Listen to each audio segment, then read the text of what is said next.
Welcome, brothers and sisters, to this morning meeting of Indraprastha Lodge today.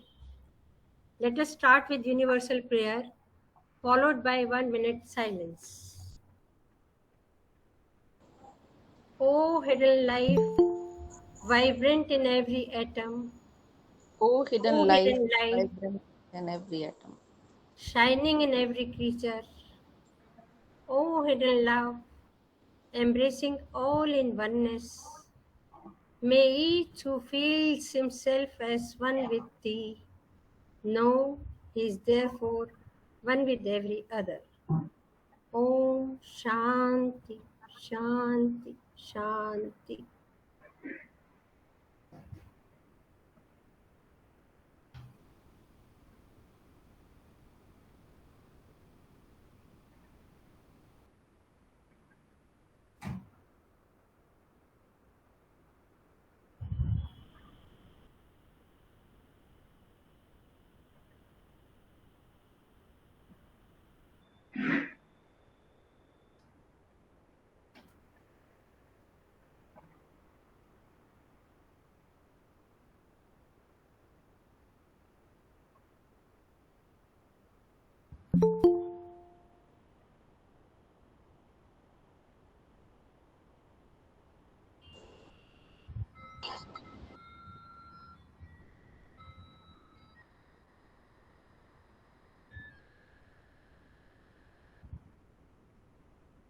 Let's start.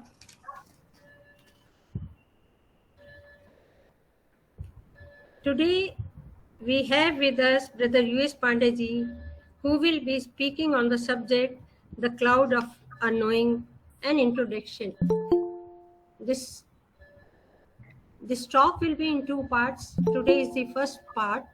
Second part will be followed on next Sunday, same time. Let me have the privilege of giving a brief introduction to Brother Pandeji, who is already very well known to all of us. Brother Pandey retired from the post of Additional Director General from Ministry of Railways of Government of India. He is a life member of Theosophical Society and has been Secretary of UP Theosophical Federation for 30 years. Now, presently, he is President of UP and Uttarakhand Theosophical Federation.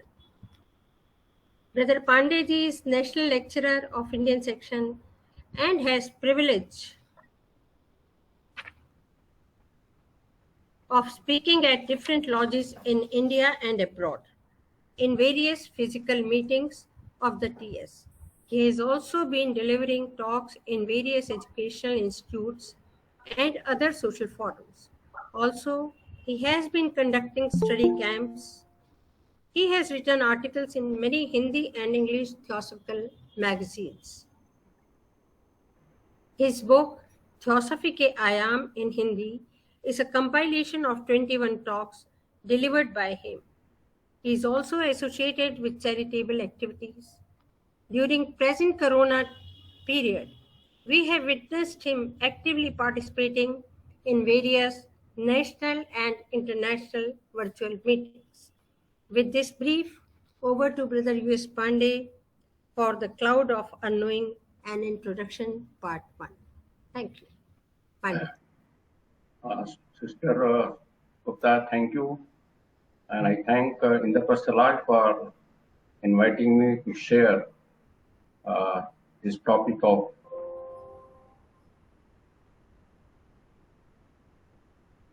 the cloud of unknown. And I extend my warm and hearty greetings to all the participants, all the brothers and sisters, and my best wishes to all of you. जैसा आप सभी जानते हैं कि हर एक धर्म की जो टीचिंग है, हमारी जो थियोसॉफिकल सोसाइटी का 3 उद्देश्य हैं, उसमें दूसरा उद्देश्य है to encourage study of comparative religion, science and philosophy. ये सेकंड ऑब्जेक्टिव भी बहुत इंपॉर्टेंट है और this is means for achieving the first object, universal brotherhood, क्योंकि हमें सभी धर्मों की जो टीचिंग है उनके कोर को समझना है, उसमें क्या है, और उसके मर्म को समझते हुए फिर एकत्व का अनुभव करना है। जितने भी साइंसेज हैं, जितने भी रिलीजन्स हैं, जितने भी फिलॉसफीज, उसी क्रम में मेरी ये आज की वार्ता है सेकंड ऑब्जेक्ट के रूप में सोसाइटी के। और सभी धर्म की जो टीचिंग है, हालांकि एसेंस सबका एक हो जाता है, लेकिन इम्फेसिस सब में थोड़ा अलग अलग है। क्रिश्चियन रिलीजन में जो क्राइस्ट की टीचिंग है उसमें प्रेम पर सबसे ज्यादा महत्व है। जैसे हमारे जो वेदांतिक टीचिंग है उसमें एकत्व पर है, ऑल इज ब्रह्मन। तो वहाँ प्रीच इस्लाम में जस्टिस पर महत्व है, न्याय। इस तरह हर एक टीचिंग में एक स्पेशल आयाम को एम्फेसिस किया गया है। जो न्यू टेस्टामेंट का कोरिन्थियंस है उसमें प्रेम के बारे में क्राइस्ट खुद कहते हैं कि अगर मैं अपनी वाणी से बहुत ही अच्छे शब्द बोलूं, बहुत ही अच्छे वक्तव्य दूं, देवताओं की तरह बोलूं, ऋषियों की तरह बोलूं, लेकिन प्रेम हमारे में नहीं है तो सब बेकार है।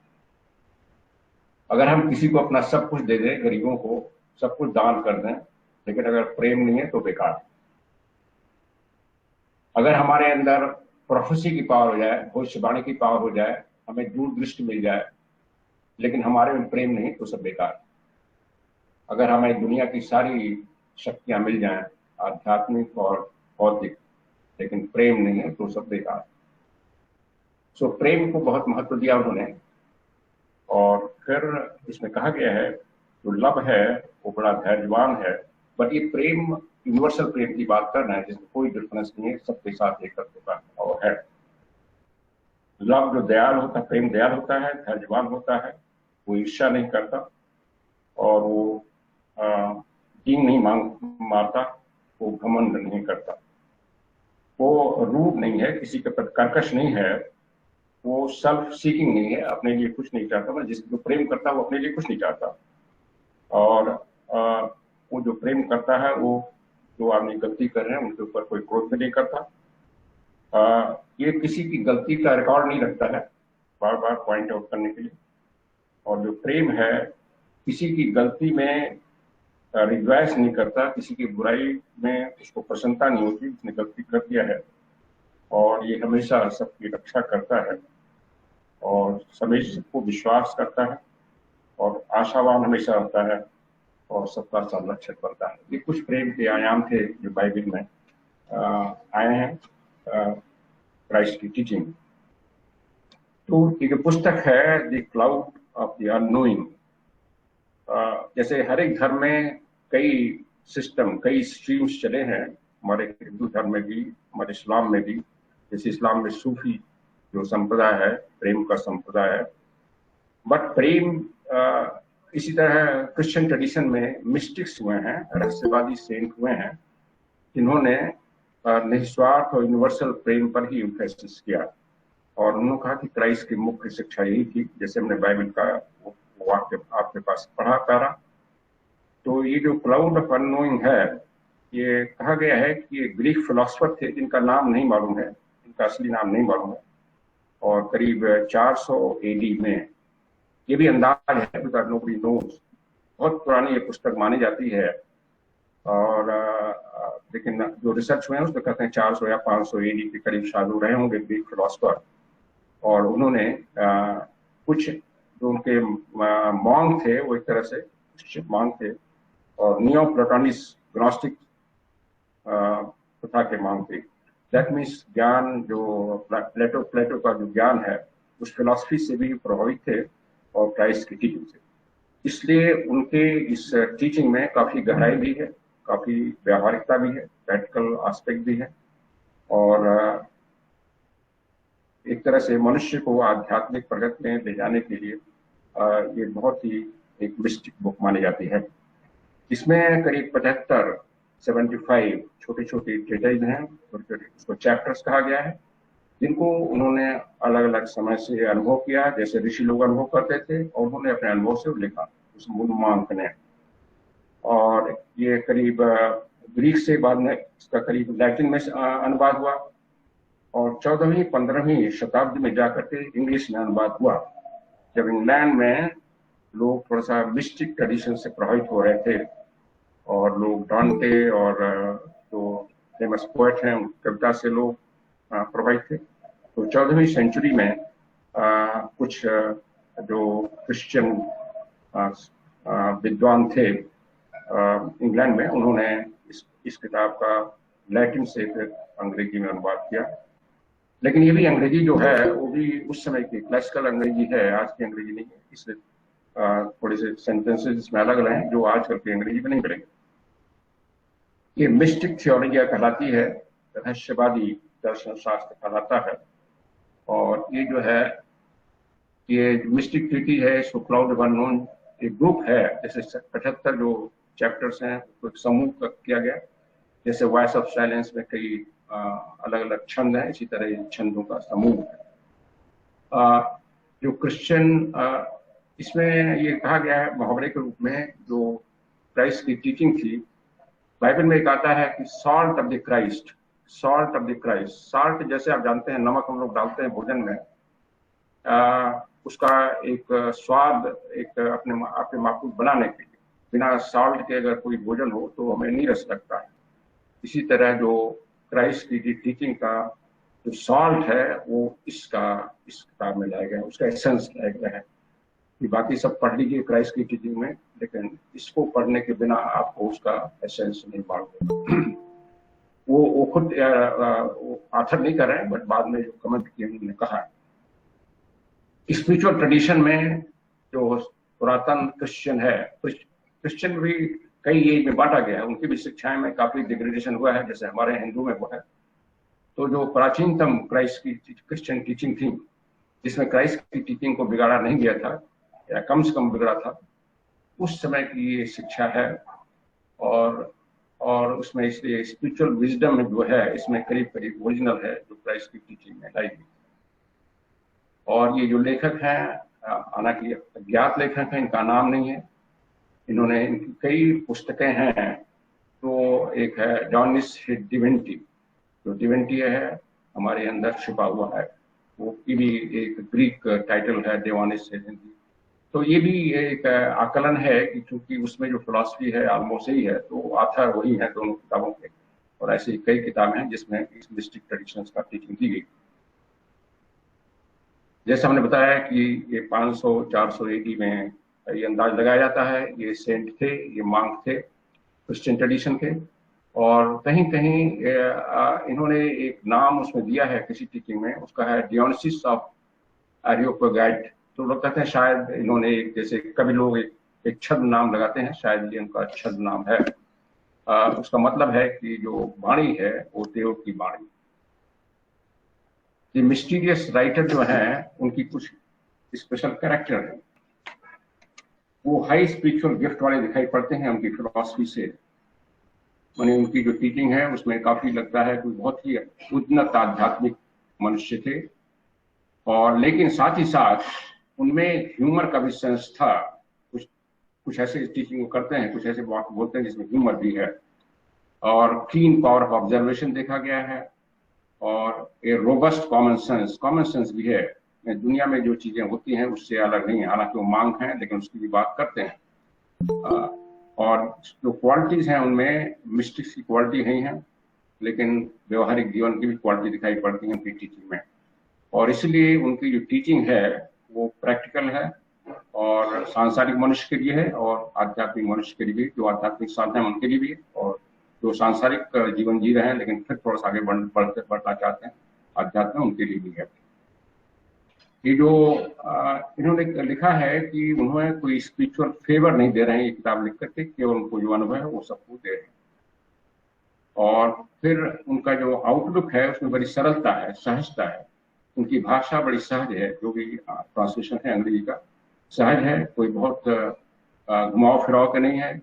कहीं कहीं पैराबल कुछ रूपक लाए गए हैं, लेकिन ज्यादातर बहुत ही सरल भाषा है, जिससे वो अपने जो उनका उच्चतम अनुभव है, आध्यात्मिक अनुभव है, उसको कॉमन लैंग्वेज में वो प्रस्तुत करने में सक्षम दिखाई पड़ते हैं। वो हमें प्लेन वर्ड्स में, जो दैनिक जीवन में जो शायद सीधे साधे शब्द होते हैं उसमें वो हमें प्रस्तुत करते हैं। और इसीलिए वो क्रिश्चियन ट्रेडिशन में एक बहुत ही अति उत्तम व्यवहारिक और वास्तविक रहस्यवादी लेखक, फिलोसफर और सेंट माने जाते हैं। जो भी इनका नाम नहीं है क्योंकि इसके लेखक जो जैसे उन्होंने छोटे छोटे सेंटेंस में कई चीजें लिखी हैं। जैसे उन्होंने कहा है कि सिन को तुम लोग एक ट्यूमर मानो, लंप मानो। जैसे गले में लंप हो गया, बोल नहीं पाते, तो कोई भी गलत काम जो है, that is like lump. So short prayers pierceth heaven, जो छोटी प्रार्थना होती है वो स्वर्ग को भी बेच देती है। और फिर उन्होंने कहा कि no here godly is everywhere ghostly. Ghostly उस समय का इंग्लिश है, घोस्टली में से डिविनिटी, कहीं पर मटीरियलिटी नहीं है, एवरीवेयर इज डिविनिटी। वो अपना जो इलस्ट्रेशन है डिवाइन मर्सी का, वो हर घरेलू चीजों से उसका एक्सप्रेशन करते हैं। वो कहते हैं जैसे अगर आपको किसी दोस्तों का प्रेम मिल रहा है और आपके पेरेंट का प्रेम मिल रहा है तो वो डिवाइन कृपा है। आप डिवाइन कृपा जो है, देव की कृपा, और कहाँ ढूंढने जा रहे हैं? अगर आपको परिवार में प्रेम मिल रहा है, दोस्तों का प्रेम मिल रहा है, दैट इज डिवाइन ग्रेस।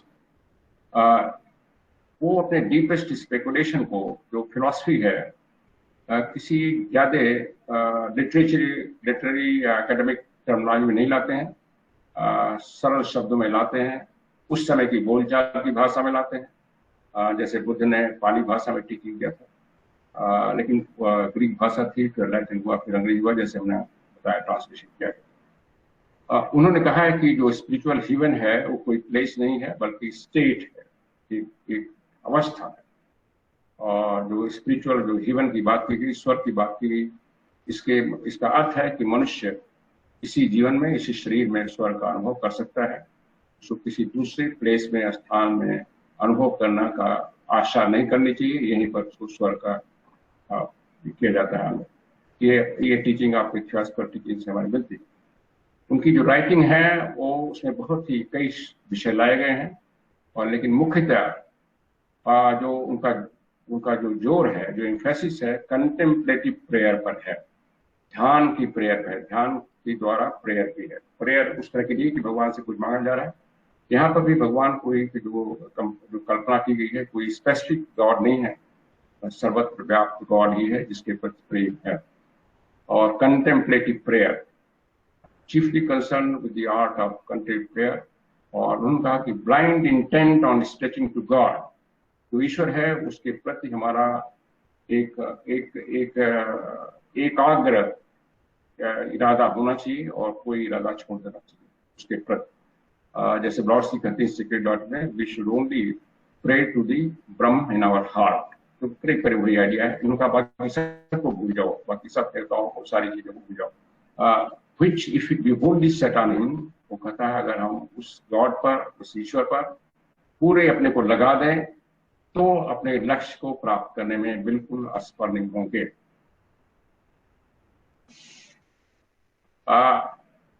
एक बहुत ही सरलता उनके सिद्धांतों में है कि सोल का जो अटेनमेंट है, सोल की जो प्राप्ति है, वो परम है। सोल की प्राप्ति का लक्ष्य भी रखा गया है, गॉड की चेतना पर पहुंचना, जिसको हम अपने संस्कृत भाषा में आत्मा की चेतना कर सकते हैं। उनके लिए कोई सेंट्रल जो नेसेसिटी है, जो एक ही आवश्यकता है, the perfect and passionate setting of the will upon the divine. जो डिवाइन है उसके ऊपर हमारा संपूर्ण ध्यान हो, संपूर्ण इच्छा शक्ति हो, और संपूर्ण जो उत्साह हो उसी के प्रति हो।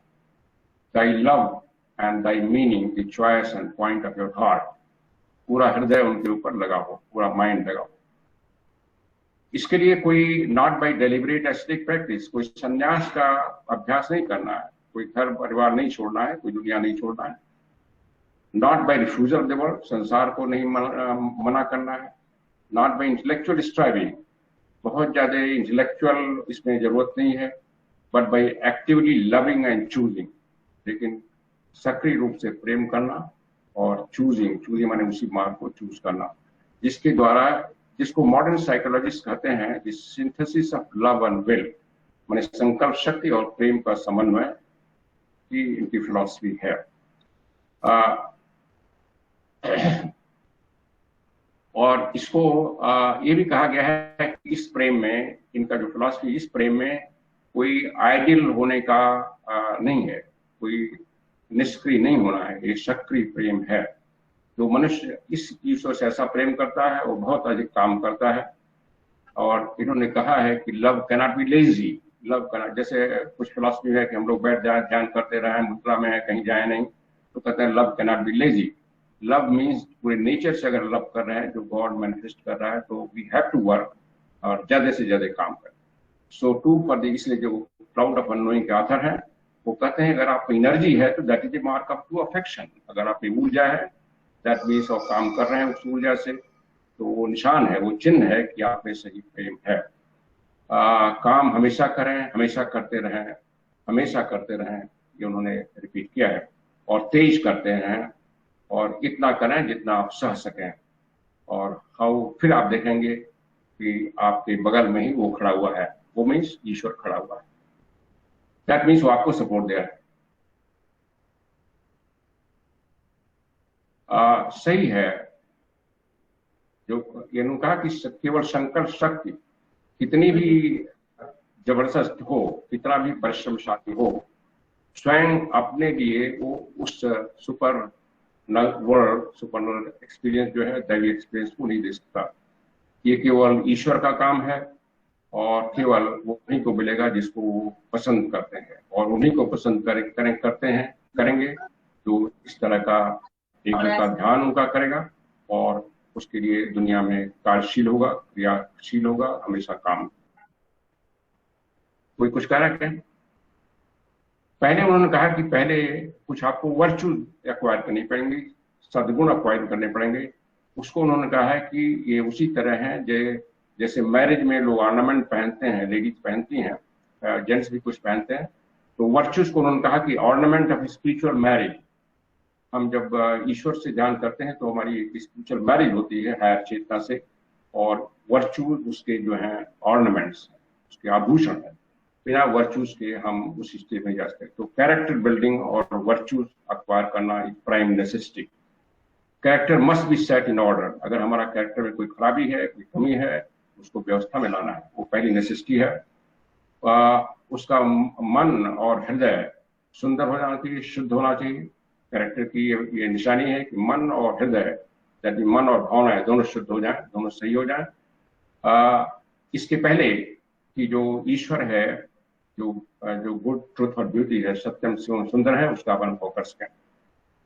हर एक चीज, हर एक महान जो स्पिरिचुअल टीचर हुए हैं उसी सेंस में बात किए हैं, अलग अलग शब्दों में। रीबिल्डिंग ऑफ कैरेक्टर जो है ध्यान में जाने के लिए या ध्यान के साथ साथ करने के लिए बहुत जरूरी है, अपने कैरेक्टर पर ध्यान देना। क्लाउड के जो ऑथर हैं उनके लिए जो ह्यूमन वैल्यू है उसमें दो मुख्य क्वालिटी बताते हैं, ह्यूमिलिटी एंड चैरिटी, विनम्रता और उदारता या दानशीलता। कहते हैं जिस मनुष्य में ये दोनों हैं उसमें सभी कुछ है। जैसे at the feet of Maslow कहा गया, अगर प्रेम है तो सारे वर्चूज आ जाते हैं। तो जो प्रेम करेगा वो उसको वो विनम्र होगा, वो दानशील होगा, उदार होगा। इसको उन्होंने कि ये दो प्राइमरी जो गुण हैं, ह्यूमिलिटी एंड चैरिटी, ये प्राइमरी गुण हैं, कैरेक्टर में लाने हैं, और जिनके पास ये है उनके पास सभी गुण अपने आप आ जाएंगे।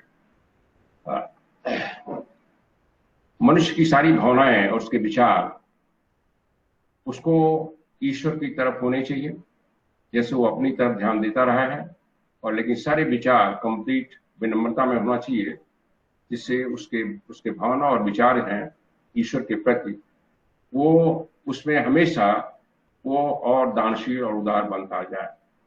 Self giving love of divine perfection, जो प्रेम है उसको सबको बांटता जाए, in himself and for himself. केवल ये भावना रखते हुए कि वो ईश्वर की चेतना में काम कर रहा है और ईश्वर के लिए ही काम कर रहा है।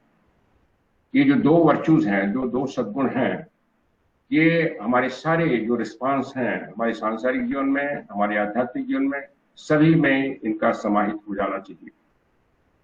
ये हमारे जो एटीट्यूड है जीवन में, लोगों के प्रति, अपने दोस्तों के प्रति, परिवार के प्रति, समाज के प्रति, ईश्वर के प्रति, हमारी जो एटीट्यूड है सब में ये गवर्निंग प्रिंसिपल होना चाहिए, ह्यूमिलिटी एंड चैरिटी।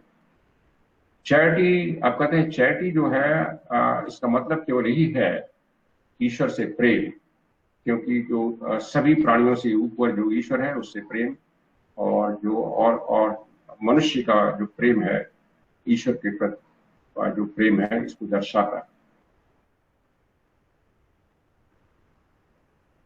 चैरिटी और ह्यूमिलिटी जो साथ साथ होते हैं ये बड़े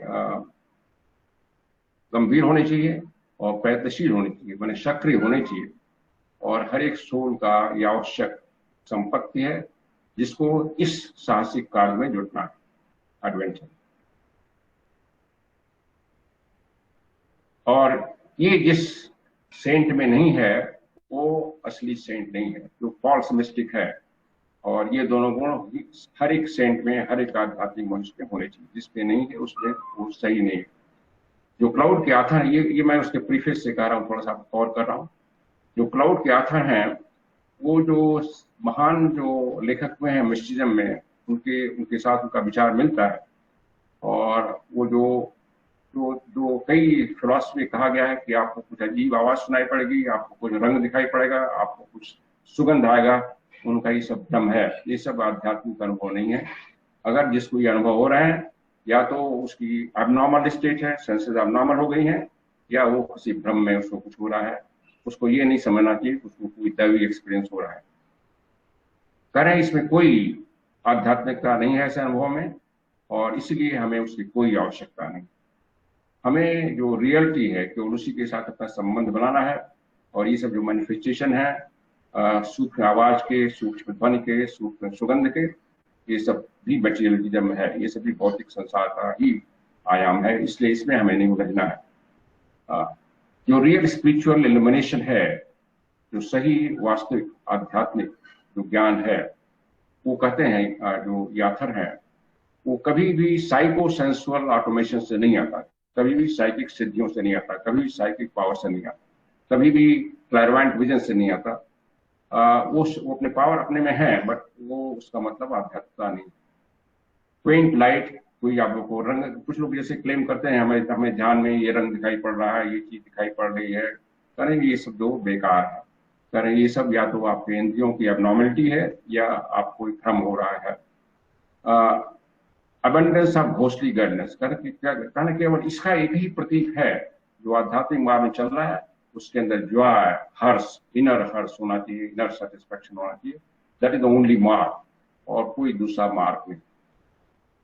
अगर आप अपने अंदर फील कर रहे हैं हर एक परिस्थितियों में जॉय, हर्ष, शांत, तो आपका रास्ता सही है, अदरवाइज वो सब गलत है। जितने भी एबनॉर्मल एक्सपीरियंसेस हैं, चाहे आपको अच्छा लग रहा हो, कोई ध्वनि, कोई चीज, कोई दृश्य, कोई बहुत ही सुंदर लग रहा हो, प्रिय लग रहा हो, वो सब समझिए कि बाहर से आ रहे हैं, वो अंदर से नहीं आ रहे।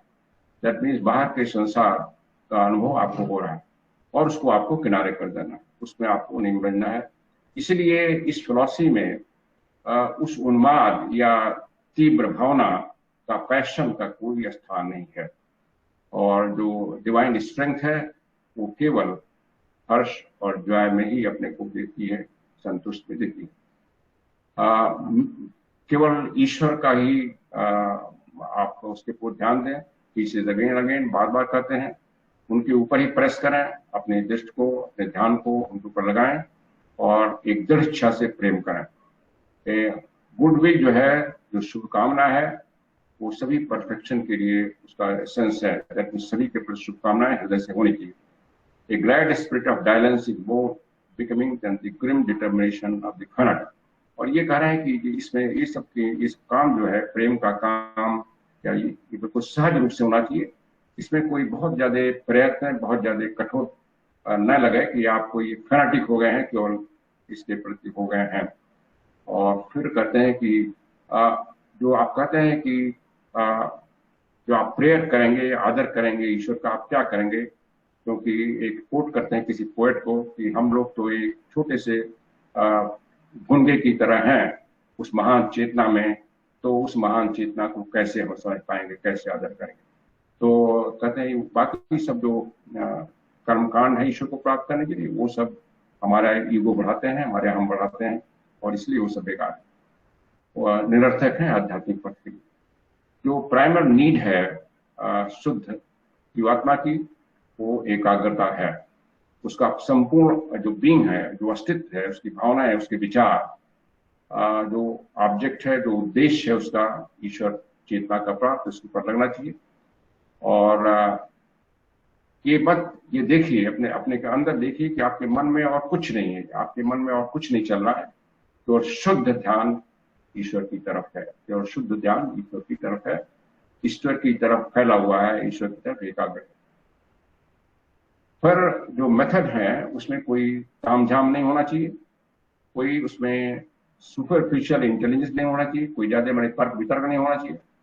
जो मिस्टिक है वो जो डिवाइन क्लाउड ऑफ अननोइंग, जो डिवाइन क्लाउड ऑफ अननोइंग को के प्रति उसको सरेंडर होना चाहिए, तो शरणागत होना चाहिए, और तभी उसका जो डीपर माइंड में वो प्रकाश आएगा उस क्लाउड ऑफ अननोइंग को भेज करके। ये क्लाउड ऑफ अननोइंग उन्होंने इसको परिभाषित किया है। क्लाउड ऑफ अननोइंग जो है हमारे और ईश्वर की चेतना के बीच में एक ऑब्स्ट्रक्शन है, क्लाउड ऑफ अननोइंग। और जब तक वो अननोइंग है तब तक हमें प्रयत्न करना है, और जब हम जान जाएंगे तो क्लाउड के बीच से उसका प्रकाश हमारे हृदय में चमकेगा। दैट मीन्स हमारी चेतना परफेक्ट, और हमें उस ईश्वर के साथ एक तत्व का अनुभव हो जाएगा। सो जो डीपर माइंड है वो ट्रांसडेंटल कॉन्शियस है, इसलिए हमें अपने डीपर माइंड में जाना है, और इसलिए उसके साथ जो है बहुत ज्यादा हमें हस्तक्षेप नहीं करना है, उससे कभी नुकसान हो जाता है। दैट मीन्स माइंड को बहुत इधर उधर मत, हम ये भी पढ़ लें, वो भी पढ़ लें, तमाम चीजें पढ़ लें, या तमाम तो उसमें नहीं उलझना है। बी द बर्थडे ट्री, आप केवल पेड़ बने और वो बनाने वाला बनाएगा, उसमें केवल घर बन जाए और वो हस्बैंड्समैन जो है उसमें रहने आ जाएगा।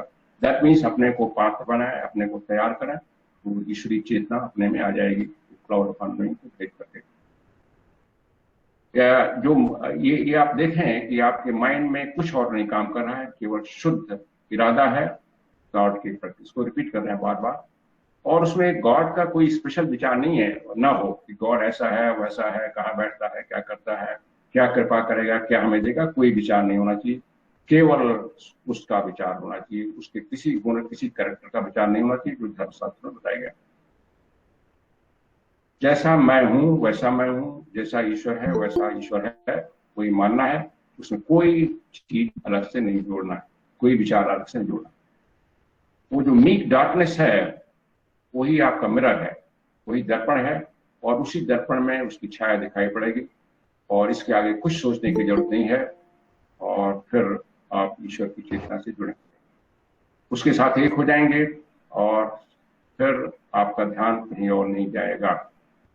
इसीलिए ईश्वर के प्रति, ईश्वर की तरफ सोचें, उसके काम की ओर ना सोचें, वो काम कर रहा है, उसका अपना काम करने दें, आप अपना काम करें, केवल उसके प्रति ध्यान करें। वो ऐसा है जैसा वो है, और आप जैसे हैं जैसे आप हैं, जिसमें किसी अवस्था में भी इस तरह का ध्यान लाया जाता है। ये करें। Conception of reality in this profound and beautiful passage, ये जो बताया गया ये बड़ा ही सुंदर पैसेज है उनकी किताब में, बहुत गंभीर पैसेज है। इसमें जो विचार है, धारणा है, वो बहुत ही कॉमन है। मिस्टिक हर एक ट्रेडिशन के मिस्टिक सेंस हैं, उनकी फिलॉसफी, उनकी शिक्षा मिला गया, लेकिन ये इसका मूल आधार है जिसको नियो प्लेटोनिक फिलॉसफी कहा गया। जो दार्शनिक प्लेटो के सिद्धांत से प्रभावित थे, उनसे ये प्रभावित इनका सिद्धांत है। लेकिन राइटर जो हैं, जो लेखक हैं, उसमें एक और गहरा और एक विस्तृत अर्थ लाते हैं प्लेटो को फिलॉसफी में भी, जब ये क्लाउड ऑफ अननोइंग की बात करते हैं। Meek darkness by be the mirror, जो नम्र अंधेरा है वो आपका दर्पण बने। ये डार्कनेस क्या है?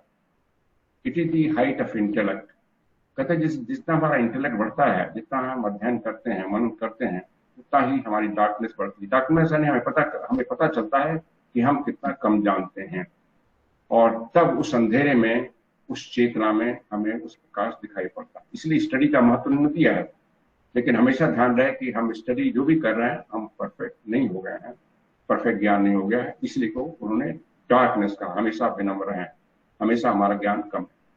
यही डिवाइन डार्कनेस है, द क्लाउड ऑफ अननोइंग और इग्नोरेंस। हम समझें कि ये जो क्लाउड ऑफ अननोइंग है, ये डिवाइन डार्कनेस है, हम अभी इग्नोरेंट है, उनको नहीं समझ पाए हैं। और अगर ऐसा हमारे में होना है तब वो प्रकाश उस क्लाउड ऑफ अननोइंग को भेद करके हमारे अंदर आएगा, तब हमें पूर्ण ज्ञान होगा। Dark with access of light, लेकिन ये जो डार्क है उस तरह का अंधेरा नहीं है जो मनुष्य मानता है। ये डार्क है विथ एक्सेस ऑफ लाइट। हमारे में बहुत ज्यादा प्रकाश आ गया है इसलिए डार्क लग रहा है, यानी ज्ञान हमें हो रहा है वो, लेकिन फिर भी वो अंधेरा है क्योंकि परफेक्ट ज्ञान नहीं है। प्रीच्ड बाय डियोनिस, और इन्होंने इस फिलॉसफी को, इस सिद्धांत को अपने किताबों में प्रीच किया है। और इसको जो इंग्लिश इंटरप्रेटर हैं जिन्होंने इसकी विवेचना किया, वो उन्होंने इसके कमेंट्री किया है कि when I say darkness I mean a lack of knowing, and for this reason it is not called a cloud of the air but a cloud of unknowing that is between thee and God.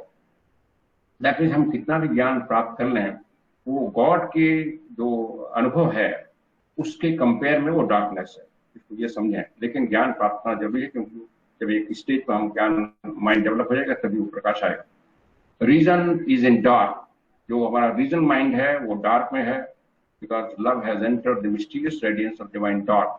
और उसी darkness में जब हमारा एक stage आता है जो प्रेम का प्रकाश उसमें पहुंचता है, और इसी को कहा गया है कि क्लाउड ऑफ अननोइंग को भेद करके आता। तब उसके बाद आथर कहते हैं कि जो क्लाउड है वो विस्पर करता है, फुसफुसाहट आता है एक नए साधक के हृदय में, और उसको प्रेम का जो रहस्य है उसको पता चलता है। तब वो कभी कभी बाई चांस एक घोस्टली लाइट, एक डिवाइन प्रकाश का बीम, एक किरण उस क्लाउड ऑफ अननोइंग के भेद करके, जो क्लाउड ऑफ अननोइंग उस ईश्वर और तुम्हारे बीच में है उसको भेद करके तुम्हारे हृदय में आती है, और तुम उसका अनुभव कर पाते हो, उसका भेद समझ पाते हो, उसका माने ईश्वर का भेद समझ पाते हो, ईश्वर चेतना। अब ये तो एक प्रीफेस था किताब का, लंबा था, इसका एक सारांश हमने दिया आपको। कुछ पोर्शन आज हम कवर करेंगे, कुछ नेक्स्ट सीजन कवर करेंगे।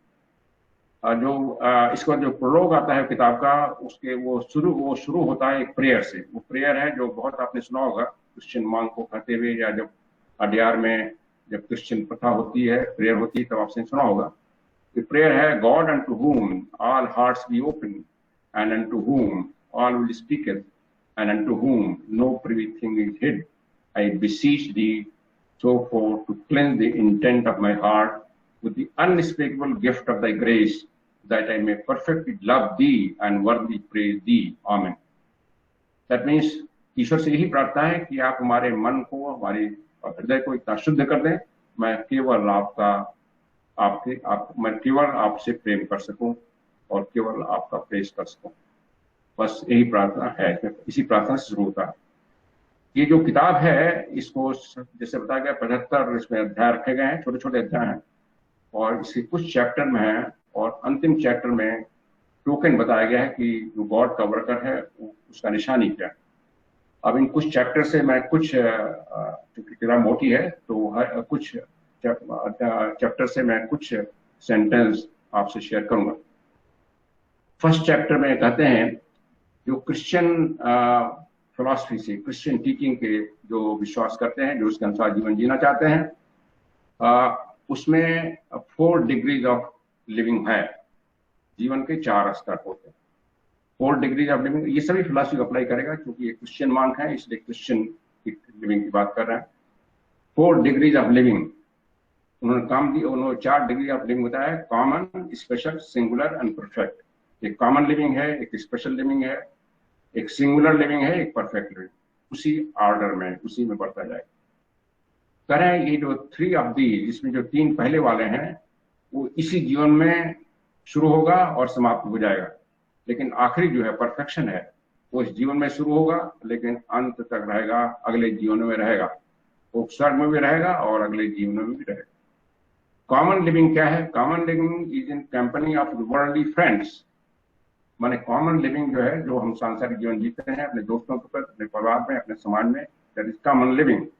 तो स्पेशल लिविंग है वो होता है जब हमारे अंदर इच्छा जगती है ईश्वर की ओर जाने की, और उसके प्रति एक अंदर से इच्छा होती है तो हम उसके अनुभव करें। और जो तो हमें उस खास अवस्था जो है उस ओर ले जाती है जिसको स्पेशल लिविंग कहा गया है। दैट मीन्स कुछ हम सांसारिक काम करते रहते हैं लेकिन सांसारिक काम में उलझना या अपना उतना मोह माया छोड़ते हैं और थोड़ा ईश्वर को बढ़ते हैं, दैट इज स्पेशल लिविंग। और फिर हमें हम एक सर्वेंट अमंग सर्वेंट्स बनते हैं, servant among the servants, servant among the special servants of his. That means जो उसके लिए काम कर रहे हैं ईश्वर के लिए, उसमें हम एक सर्वेंट बनते हैं और तब आप उसको और थोड़ा सा अच्छा से समझते हैं और तब आपकी लिविंग जो है, जो जीवन है, जो जीवन शैली है, वो विशेष होती है। जो स्पेशल लिविंग है, विशेष जीवन शैली है, उस आपको खींचती है, आपके हृदय में प्रेम का इंटेंसिटी बढ़ती है और फिर आप 3rd डिग्री में पहुंचते हैं। दैट मीन्स और साधना करते हैं और फिर वो सॉलिटरी में थोड़ा सा आप होते हैं। सॉलिटरी मैंने संसार को छोड़कर नहीं, संसार में रहते हुए आप संसार से विरग रहते हैं, जिसको कहा गया है कि आप separate from yourself from crowd. Crowd में रहते हुए उनकी तरह अपनी चेतना में नहीं उलझेंगे और उसको सिंगुलर, उसमें 3rd डिग्री में जाएंगे और तब आपको क्षमता आती है, आप अपने पैर को उठाएंगे और अंतिम परफेक्ट अवस्था में जाएंगे, जो आपको स्वर्ग तक मरने के बाद भी ले जाएगा और अगले जीवन भी ले जाएगा। 3rd चैप्टर में कहा है, जो तीसरा चैप्टर है उसमें कहा गया है, lift up thy heart to God with a meek string of love. अपने हृदय को ईश्वर की ओर उठाओ, उसमें एक विनम्र प्रेम उसके प्रति हो, उसके प्रति और उसके किसी चीज के प्रति नहीं, माने ईश्वर का जो गुण है, ईश्वर जो आपको दे सकता है, उसके प्रति ध्यान नहीं हो, केवल स्वयं उसके प्रति हो। और there to look the loath to think on art, और किसी चीज पर आप ध्यान न दें। So that thought work in thy wit not in thy will but only in himself. अपनी इच्छा को भूल जाए, अपनी संकल्प शक्ति भूल जाए, केवल उन पर ध्यान हो। At the first time thou find but a darkness, पहले तुम्हें अंधेरा दिखाई पड़ेगा, लेकिन जैसे जैसे आप इसको तीव्र करते जाएंगे अपनी इच्छा को, तो क्लाउड ऑफ अननोइंग तक पहुंचेंगे और फिर आप देखेंगे कि एक हल्की सी धूमी प्रकाश आपके हृदय में आ रही है। इसी को लाइट एंड पाथ में जो मास्टर हैं उन्होंने कहा कि अपने हृदय में देखो, जीवन का संगीत है, पहले तुम्हें सुनाई नहीं पड़ेगा और गहराई से देखो, फिर भी नहीं सुनाई पड़ेगा और गहराई से देखो, तब तुम्हें जीवन का संगीत थोड़ा सा सुनाई पड़ेगा, तो वही भाव लाएगा। Shape thee to bite in the darkness as long as thou mayest। कहते हैं जो डार्कनेस है, जो अंधेरा है, उसमें रहने की कोशिश करो जितना लंबा, उसमें व्यथित मत हो जाओ, घबरा मत जाओ, वापस मत जाओ। हमेशा हृदय में यही रहे कि प्रेम, ईश्वर के प्रति प्रेम बढ़ता जाए। अगर ऐसा फील करते हो तो तुम उसको देख पाओगे, क्योंकि वो तुमको आप देख रहा है, वो तुम्हारी अवस्था को देख रहा है और एक अवस्था में वो तुम्हें दिखाई पड़ जाएगा। जब तुम्हें दिखाई पड़ जाएगा, इसका मतलब नहीं ईश्वर का दिखाई पड़ जाएगा, उसका अनुभव, उसकी चेतना का अनुभव हमें हो जाएगा। I trust in his mercy that thou shall come here too। और ये कह रहे हैं कि वो अथर, मुझे पूरा विश्वास है कि उसकी जो कृपा है उसके द्वारा आप उस तक पहुंच जाएंगे।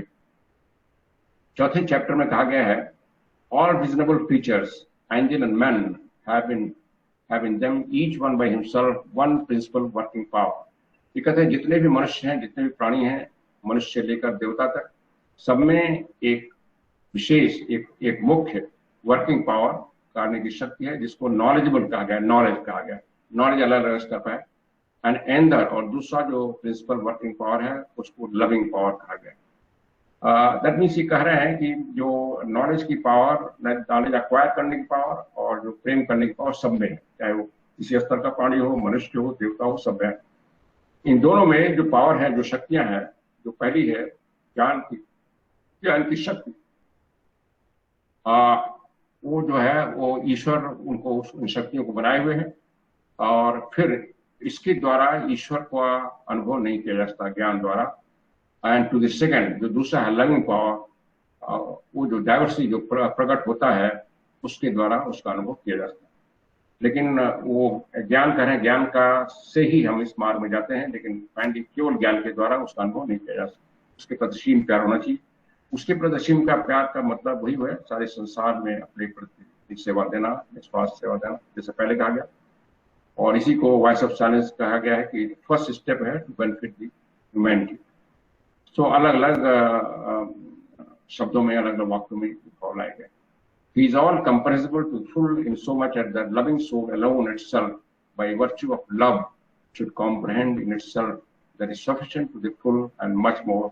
और फिर कहते हैं जो लविंग पावर है उससे उसका अनुभव होने लगता है, अधिक से अधिक अनुभव होने लगता है, और फिर उसकी कोई तुलना की नहीं जाती जितना अनुभव आपको हो सकता है जिस स्टेज में।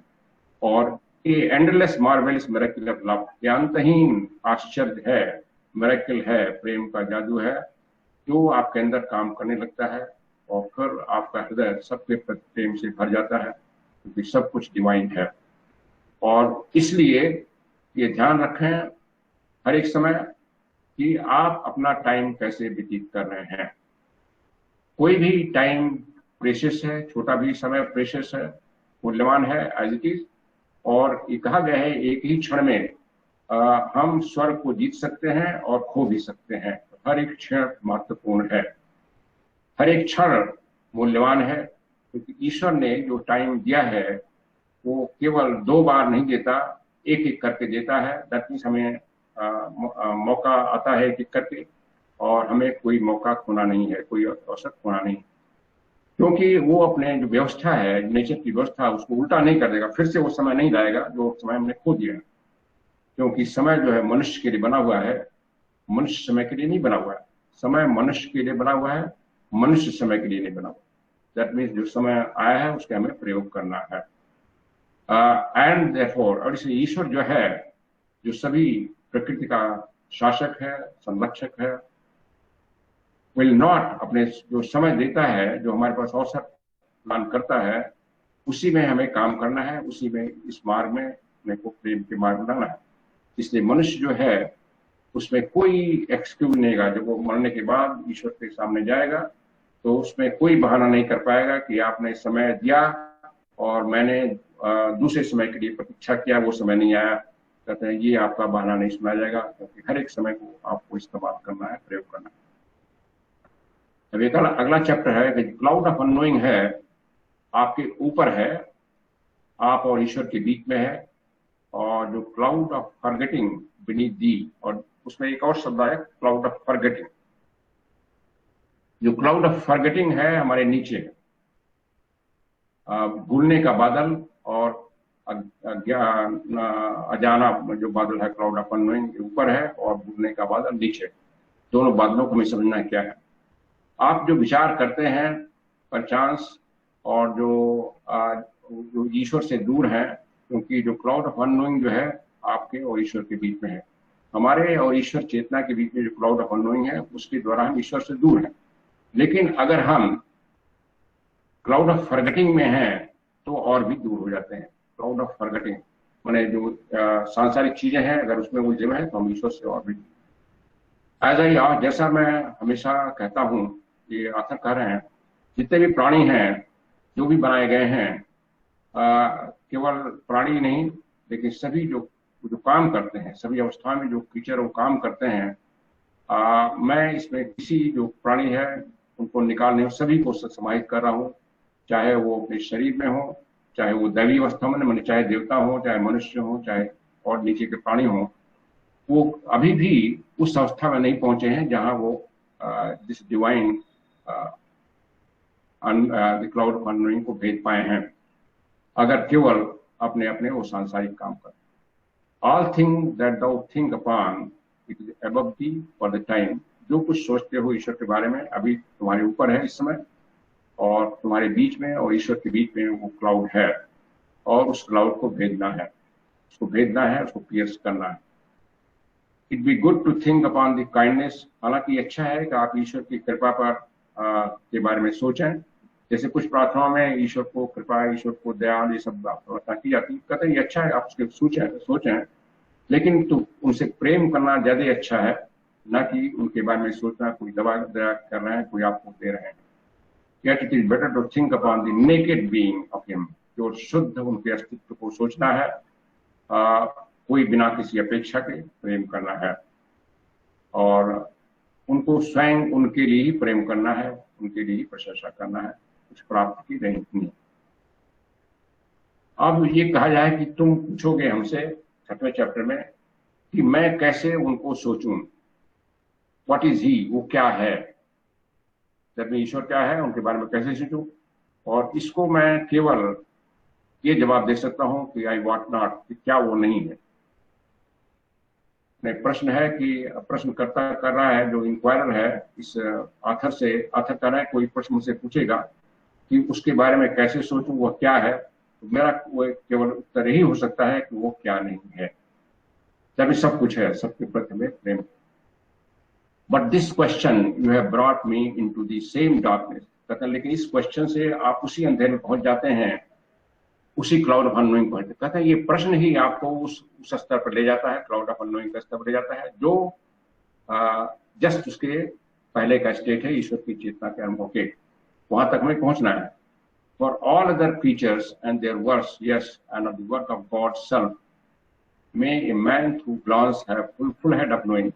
कहते हैं आप सभी प्राणियों के काम को समझ सकते हैं, इवन ईश्वर का जो काम चल रहा है उसको भी समझ सकते हैं, और लेकिन ईश्वर, स्वयं ईश्वर को कोई आदमी समझ नहीं सकता, और केवल उसको अनुभव कर सकता है जब इस पद्धति से वो ईश्वर को प्रेम करता। और इसलिए मैं सभी चीजों को छोड़ने को कह दूंगा, केवल प्रेम को ही आप पकड़े रहिए। क्यों? He may well be loved but not thought. कह रहे हैं वो उसके बारे में कि उसको, उससे केवल प्रेम किया जा सकता है, उसके बारे में कुछ सोचा नहीं जा सकता, और केवल प्रेम के द्वारा ही उसको अनुभव किया जाता है, उसको देखा जा सकता है, विचार के द्वारा कभी नहीं, विचार के द्वारा कभी नहीं। 7वां चैप्टर, ये मैं थोड़ा थोड़ा ले रहा हूँ हर एक चैप्टर से, नॉट हर एक चैप्टर से, कुछ चैप्टर से। चैप्टर कुछ बड़े भी हैं, कुछ छोटे भी हैं। It is sufficient enough a naked intent direct into God without any other cause than himself. Naked intent, वही शुद्ध इरादा होना चाहिए ईश्वर के प्रति, और कोई उसमें अलग लगाव जगाव नहीं होना चाहिए, कोई और चीज विचार नहीं होना चाहिए। अगर तुम ये आशा करते हो, शुद्ध आपका इरादा है उसके प्रति, और उसको एक ही शब्द में, कम से कम शब्द में, अगर कुछ शब्द में उसको रखना चाहते हो तो लंबी चौड़ी प्रार्थना मत करो, ज्यादा से ज्यादा 2 शब्द, या उससे भी उत्तम है केवल एक शब्द का प्रार्थना करो, और वो एक शब्द हो सकता है या तो गॉड या लव, या तो गॉड का, गॉड वर्ड अपने मन में रखो, या प्रेम शब्द रखो, और कुछ मत रखो। इसमें से, दोनों में से कोई भी शब्द ले लो, जैसे तुम्हें जो भी पसंद है और जो भी तुम्हें अच्छा लगता है, और उसमें अपना सारा ध्यान लगा दो, फासिंदर, अपने को जमा दो उसमें। और ये शब्द जो है तुम्हारा कवच भी बनेगा, तुम्हारा भाला भी बनेगा, तुम्हारे खतरों के प्रताप को रक्षा करेगा, और खतरों को नष्ट करने में मदद करेगा। अगले चैप्टर में आते हैं, जो होली, जो जीवन है होली चर्च में, होली चर्च माने किसी भी ऑर्गेनाइज रिलीजियस जो जीवन कहा गया है, उसके 2 मैनर हैं, 2 ढंग हैं। एक है active life and contemplative life. Active life and contemplative life, एक सक्रिय जीवन और दूसरा ध्यान युक्त जीवन। एक्टिव में दो स्तर हैं, एक लोअर है एक्टिव, एक हायर एक्टिव है। कंटेम्पलेटिव में 2 है, एक lower contemplative, higher contemplative. Active is lower and इन दोनों में जो एक्टिव है वो लोअर है, जो कंटेम्पलेटिव हायर है। और एक्टिव लाइफ की 2 डिग्रीज हैं, एक हायर और लोअर, एंड ऑल्सो कंटेम्पलेटिव में 2 डिग्री हैं। जो ध्यान का जीवन है उसमें 2 हैं, लोअर और हायर। कह रहे हैं ये जो दोनों है, बट दोनों एक दूसरे से जुड़े हुए हैं। एक्टिव और कंटेम्पलेटिव लाइफ एक कपल किए हुए हैं, जुड़े हुए हैं। जो हायर एक्टिव लाइफ है वो लोअर कंटेम्पलेटिव लाइफ एक ही है। Higher active life is same as lower contemplative life. ये क्या है देखें, जो एक्टिव लाइफ है दैट मीन्स संसार में हम सारे काम कर रहे हैं, दैट इज एक्टिव लाइफ। जब थोड़ा सा सांसारिक काम से थोड़ा सा हट करके, उससे उलझन रख करके जब हम यहाँ साधना में जाते हैं, सो हायर एक्टिव हो जाता है। उस समय हम न तो पूर्णतः एक्टिव है सांसारिक काम में, और न तो परफेक्ट हो गए हैं अपनी साधना, that is the higher active और लोअर कंटेम्पलेटिव। और जब हम एकाग्रता से केवल ईश्वर पर ध्यान करते हैं, तब हम कंटेम्पलेटिव लाइफ में जाते हैं। जो higher part of active life है वही है जो lower part of contemplative life है। ये मनुष्य जो है पूरा क्रियाशील नहीं होगा, लेकिन वो अंशतः कंटेम्पलेटिव रहेगा और कुछ क्रियाशील रहेगा सांसारिक काम में। वो एक बीच की अवस्था है। जो एक्टिव लाइफ है उसका ऐसा है कि जो एक्टिव लाइफ कंडीशन, जो एक्टिव लाइफ कंडीशन है वो इसी जीवन में शुरू होती है और खत्म हो जाती है, लेकिन जो कंटेंटिव लाइफ, जो ध्यान की लाइफ है वो इस जीवन में शुरू होगी लेकिन आगे के जीवन में आपको भी रहेगी। ये एक्टिव लाइफ का जो लोअर पार्ट है वो हमेशा अच्छा और ईमानदार सांसारिक या शरीर के कार्य में होता है, जिसमें मर्सी और चैरिटी होनी चाहिए। ये कह रहे हैं जो एक्टिव लाइफ का लोअर पार्ट भी है, सांसारिक कार्य भी है, वो हमेशा हमारे जो ईमानदारी से होना चाहिए, अच्छाई से होना चाहिए, जिसमें मर्सी और चैरिटी होना चाहिए, तभी आप कंटेंटेटिव लाइफ में जा पाते। तभी यह है कि हमारे सांसारिक जीवन में जो सद्गुण है मर्सी और चैरिटी के, वो होने चाहिए। सबके प्रति मर्सी, दया की भावना और दानशीलता या उदारता की भावना। जो हायर पार्ट है एक्टिव लाइफ और लोअर पार्ट है कंटेम्परेटिव लाइफ, उसमें गुडली घोषली मेडिटेशन, गुडली घोषली मेडिटेशन शब्द आ रहे हैं। घोषली माने कोई प्रेत नहीं, घोषली माने डिवाइन, इनका जो शब्द है उस समय की इंग्लिश है। डिवाइन मेडिटेशन, अच्छा मेडिटेशन, अच्छा डिवाइन मेडिटेशन शुरू हो जाता है और फिर मनुष्य को अपनी कमियां दिखाई पड़ती हैं, अपनी रचडनेस दिखाई पड़ती है, अपनी कमजोरियां दिखाई पड़ती हैं, अपने गलत कामों के प्रति पश्चाताप होता है। कहते हैं this is also a sign that आप कंटेम्पलेशन पढ़ना है। Unto the passion of Christ and of his servants with pity and compassion. और फिर आप जब अपने पर ध्यान देते हैं तो आप देखते हैं कि दुनिया में जितने भी सभी लोग हैं वो सब में कमी है, लेकिन सबके प्रति आप कंपैशनेट हो जाते हैं, सबके प्रति जो है करुणामय हो जाते हैं, क्योंकि आप जानते हैं कोई भी ऐसा नहीं जिसमें कमी नहीं। और फिर आपके अंदर जो वंडरफुल गिफ्ट है, जो kindness and work of God, वो शक्ति आती है सभी क्रीचर में, सभी के प्रति। और लेकिन जो हायर पार्ट है कंटेम्परेटिव लाइफ का, उसको यहाँ भी दिया जा प्राप्त किया जाता है इसी जीवन में, या अगले जीवन में टाला जा सकता है। अगर इस जीवन में प्राप्त कर लेंगे तो वो हमेशा आपके साथ रहेगा, क्योंकि वही रियल दैवी लाइफ है, दिव्य जीवन है। जो लोअर पार्ट है एक्टिव लाइफ का मनुष्य में, वो उसमें जो है उसमें मनुष्य के बाहर होता है और उसके नीचे होता है, रियल जो मनुष्य है। It is higher part of active life and lower part of contemplative life. A man is within himself. जो एक्टिव पार्ट का हायर लाइफ है और ध्यान की जीवन का जो लोअर हिस्सा है, उसमें मनुष्य अपने अंदर रहता है and even with in himself, हमेशा अपने अंदर रहता है। दैट मीन्स अपनी भावनाओं और विचारों को देखता रहता है, उसमें क्या रिस्पांस आ रहा है, जिसको हम सेल्फ ऑब्जर्वेशन कहते हैं अपनी भाषा में। But in the higher part of contemplative life, man is above himself and under his God. लेकिन जो कंटेम्परेटिव लाइफ का जो ऊपरी हिस्सा है, उसमें मनुष्य अपने ऊपर होता है लेकिन ईश्वर के नीचे होता है। अपने ऊपर माने जो उसकी साधारण चेतना है, उसकी जो मानसिक चेतना है, जो लोअर मनस चेतना है, उससे ऊपर पहुंचता है, लेकिन अभी भी ईश्वर की चेतना से नीचे, अभी भी आत्मिक चेतना से नीचे। दैट मीन्स हायर माइंड, या जोशी की भाषा में हायर माइंड या बुद्धि तक पहुंच गया। The way each thought and each string, कहना आपके अंदर हर एक विचार जो उठ रहा है, हर एक जो भावना उठ रही है, उसको वे करना है, उसको जांचना है। आफ्टर दैट हीज एंड ट्रवेल, और फिर अपने काम में जो परेशान है, व्यस्त है, वो परेशानी नहीं रहेगी, काम सुगमता पूर्वक होगा। जो क्षम्य पाप है, जो क्षम्य पाप है, पाप को उन्होंने दोष नहीं बताया, क्षम्य पाप, अक्षम पाप, मतलब छोटे मोटे जो गलत काम कर देते हैं, और उसमें मनुष्य जो है इस जीवन में कोई भी मनुष्य एकदम नहीं हटा सकता, मैंने गलती सबसे हो जाती है छोटी मोटी, लेकिन रेकलेसनेस, लेकिन असावधानी और व्यर्थ तमाम तरह की असावधानी नहीं होनी चाहिए इस पाप कर्म में, गलत काम में। और हमेशा जो रेकलेसनेस है, जो असावधानी है, वो ध्यान रखना चाहिए, हम हमेशा सावधान रखें। जो गलती है उसमें भी सावधान रखें, उसको जाने की गलती हो गई है। दैट फिर कहा गया the virtue of this world sin is not only destroyed but also virtue begotten. कहते हैं इस तरह की प्रैक्टिस से जो सिन का जो वर्च्यू है, वर्च्यू ऑफ दिस वर्ल्ड सिन का वर्च्यू क्या हो सकता है, मैंने वर्च्यू मीन्स एक हमारे पास पावर जो है वो डिस्ट्रॉय हो जाती है और फिर रियल वर्च्यू हमारे अंदर उत्पन्न होता है। दैट मीन्स अपनी कमियों पर हमें ध्यान देना है और उसमें उलझना नहीं है, और कमी पर ध्यान देंगे तो वो कमी जो वीकनेस है वो हटेगी और उसी एनर्जी से वो उसके अपोजिट वर्च्यू में प्रकट होगी। और इसीलिए sin का वर्चू कहा गया है। उसमें जो शक्ति है वर्चू है, एनर्जी है, तो एनर्जी का डायरेक्शन चेंज हो जाएगा। और इसलिए अगर आप खड़े हैं और गिरते नहीं हैं तो अपने इरादे में कभी उसको बंद न करें, लेकिन हमेशा जो क्लाउड ऑफ अननोइंग है उसको थपथपाते रहें। आपके और ईश्वर के बीच में है ये क्लाउड ऑफ अननोइंग, इसको आप कह सकते हैं जो अंतःकरण है आपका, लोअर मन और हायर मन के बीच में ये क्लाउड ऑफ अननोइंग है जो अभी ब्लॉक्ड है।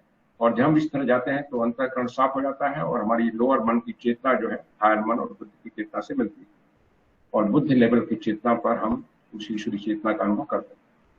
For this is only by itself that work that destroys the ground and the root of the sin। और कह रहे हैं केवल इसी काम से जो आपके जो गलत काम होते हैं उसका आधार नष्ट होता है, उसकी जड़ नष्ट होती है जब हम ईश्वरी चेतना में पहुंचने का प्रयत्न करते रहते हैं। फास्ट दाउ नेवर, कहते हैं उपवास कभी मत करो, फास्ट दाउ नेवर सो मच, इतना अधिक उपवास मत करो। अब देखिए यहाँ फिर मिडिल पाथ का इन्होंने रेकमेंड किया है कि बुद्धिज्म पाथ है जो थियोसॉफी का। बहुत ज्यादा उपवास मत करो, बहुत ज्यादा लंबा उपवास मत करो, बहुत ज्यादा अर्ली मत उठ जाओ, जैसे लोग कहते हैं 2-3 बजे उठ जाओ। कभी बहुत हार्ड मत लेटो, बहुत जल्दी मत सो। वियर दाउ नेवर सो, थका मत दो। या और अगर ये लॉफुल करना है, अगर ये कानून सम्मत करता है लेकिन कानून ऐसा नहीं करता तो अपनी आंख और कान को मत काट डालो।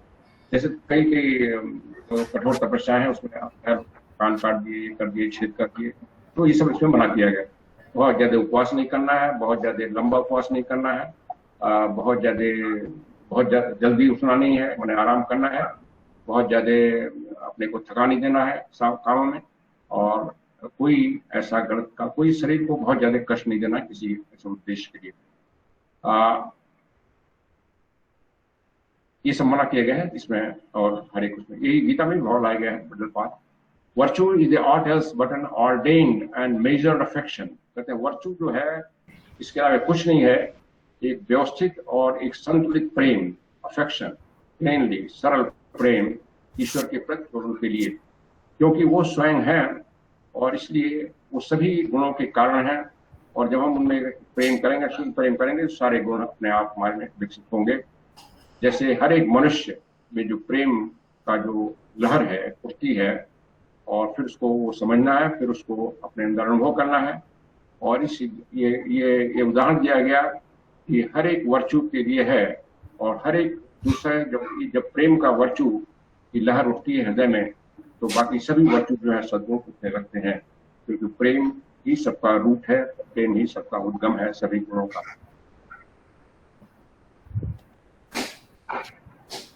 टाइम हो गया है, आई थिंक 1 घंटे हो गया, तो I will stop here.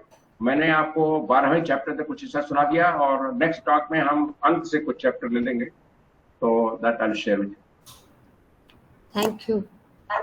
Thank you brother Pandey, आपने बहुत सुंदर से इस क्लाउड ऑफ अननोइंग के बारे में बताया। आज जो आपने हमें ज्ञान दिया, ये एक मिस्टिक की पुस्तक क्लाउड ऑफ अननोइंग के बारे में, जिसका बेसिस केवल लव और चैरिटी है, love and charity, and synthesis of love and will is the philosophy of that mystic who has not even given his name in his book। आपने बहुत खूबसूरती से उसका प्रीफेस, प्रोलॉग की प्रेयर और 12 चैप्टर तक जो हमें ज्ञान दिया उसके बारे में, वो बहुत ही अमेजिंग है। उसकी एक एक चीज को आपने जो बताया कि वो प्लेटोनिक फिलॉसफी से इन्फ्लुएंस्ड हैं और नियो प्लेटोनिक हैं, और जीवन के हर क्षेत्र में, हर चीज में ईश्वर को देखने के लिए प्रेरणा देते हैं। सब कुछ वही गीता का जैसे आपने बताया कि कर्म करो और सब कुछ ईश्वर को अर्पण कर दो, सब में ईश्वर को देखो, और केवल ईश्वर और प्रेम, ईश्वर और प्रेम। और कैसे हम उस क्लाउड ऑफ अननोइंग को हटा सकते हैं, कैसे हमारे ऊपर भी क्लाउड ऑफ अननोइंग है और नीचे भी क्लाउड ऑफ फॉरगेटिंग है, उसके बारे में आपने बहुत सुंदर ज्ञान दिया। साथ ही साथ उनकी जो टीचिंग्स है वो हमारी थियोसॉफिकल टीचिंग से कैसे मेल खाती है वो आपने हर चरण पे बताया। यही नहीं, मैं हमारा जो थियोसॉफी का दूसरा प्रिंसिपल है